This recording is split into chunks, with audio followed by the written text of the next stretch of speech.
The following clip is from my sit down with a very knowledgeable diehard Leafs fan. We talk everything Habs and Leafs, including all the recent transactions for both teams, and we butt heads on a few different topics, including who now has the better team, how a playoff series would play out, and who has the better general manager.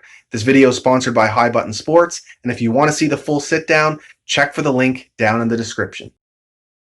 Personally, I think the Habs' depth at forward right now is very, very impressive. You say we're not going to win a cup this year, and realistically, maybe we won't. But if we get into the playoffs, anything can happen. Yeah. I think we're very hard out of the playoffs, and for many more reasons now than just Carey Price. I think the whole thing that's going to be the Habs' issue this year will be the center ice position. I think Suzuki's going to be a fine player. Kotkaniemi, I don't know about him yet. I'm not NHL player, of course. Is he going to be a bona fide top 4, top 2 center? I'm not sold on that yet.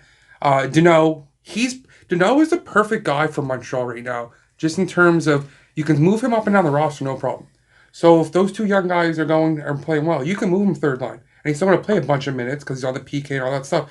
Kotkaniemi's struggling, Suzuki's struggling. Danault's no problem putting him up on the top line. He'll match up against the other. So he's the perfect third line guy, ideally, for Montreal if the other two pan out. So that's the only reason I say Montreal right now. Because I just think they will have a hard time scoring goals again. Just because the center ice issue. That may be a totally different story 2 years from now. 3 years from now. Right. So I agree with you to an extent here. Like, I actually am quite objective in terms of the outlook of Suzuki and Kotkaniemi. A lot of fans want to just hand over the number 1 and number 2 center roles to them right now. You can't. No. They're 19 and 20 years old. Philip Danault is extremely experienced. He's one of the best in the face-off dot in the league. He's in Selke talks. He's really getting a lot of respect in Selke talks now. I think he's a core piece. We got to lock him up. And I see him being in the Habs top 6 for at least another 2 to 3 years. That's the thing. And like I said, if it's a long-term contract, and if both Kotkaniemi and Suzuki happen to surpass him, it's a tradable contract.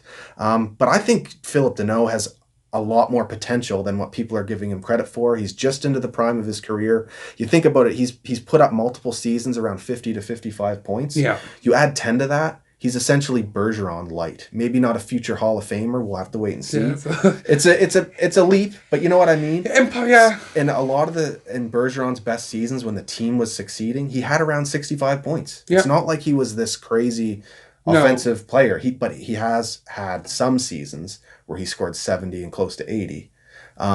But see what the point I'm trying to make here? Yeah, I think Danault at this point probably is what he is. He may... Like at that plateau, it might be. Now, don't get me wrong. He may be able to score 5 extra goals and maybe reach a 20-goal mark at some point. What's the highest he has in a career? Like 14, 16? 13 and 60 some games this season. Yeah. So he could...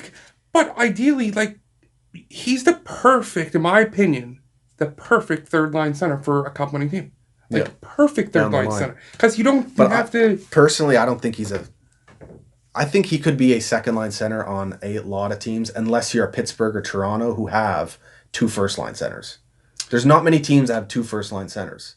No, I mean... So I would view Danault as a second-line, two-way center. I guess it depends on what team. Mainly because of how good he is defensively. Yeah, I guess it depends on what team. Like, I mean, Columbus, I think it depends on what... I think it depends on what team. Yeah. Now, you mentioned Kotkaniemi. You don't have faith in him turning out. I wouldn't say not that I don't have faith, but I'm just not as sold as maybe some Habs fans are. Right. Now, I'll definitely disagree with you there. I don't know if I've made this comparison to you, but the way he plays, I think people had him confused when he was first drafted. He got the Barkov comparisons. Yeah. Because he's from Finland. Yeah. He's a very physical center. He led the Habs in hits in the return to play in the playoffs. And he clearly has the offensive vision, especially with his playmaking, and he's got a very underrated shot. And he's so young. He was one of the youngest drafted players in his draft class, the youngest, if I'm not mistaken. And then what he did as the youngest player in the NHL for a couple years, extremely impressive. He took a step back with the injuries, had a rough year, but then in the return to play, he was incredible. Yeah. So I view him, it's going to take time, and the Habs admitted right away that when they drafted him, he was a project because... Like, I compare him to a Ryan Getzlaf type future number 1 center or top 6 center. Plays physical. He has to fill out into his frame before he can really fully utilize his body play the way he wants to play, and we saw some of that in the playoffs how he wants to play. But then he has the low center of gravity with his gliding and skating. So I feel like it'll take a few years, and that's why I don't think we can trade away Dano right now or not. Exactly. sign Yeah, him. I agree with you 100% on that. So I definitely see Kotkaniemi as around a third line center for at least a season. Maybe he'll spend some time in the top six with injuries, as he should. And then Suzuki, I think Suzuki's a little closer to having a more of an impact than Kotkaniemi, where For sure. he doesn't have to fill out. He's already kind of at his size that he's. But he just sees the ice so well. Yeah, he's just so smart. Like, Yeah. He's kind of. I definitely view him as almost a guarantee top six center, and when he's in his prime, he's going to be nasty. But in terms of this season, yeah, you're right. We could still struggle with depth down the middle because That's what I think it's a full 82 game season that might wear on these guys. And like you were saying, their age, it is very easy, especially at that age, to get discouraged in the National Hockey League. There's some center ice position, especially in our division alone, right? It's a very, very, very deep. Oh yeah. So it's very easy to get discouraged. Like I said, you can't. Dano has to be a Hab just for the sake of sheltering those younger players until they're ready to be full-fledged all-stars. Yeah.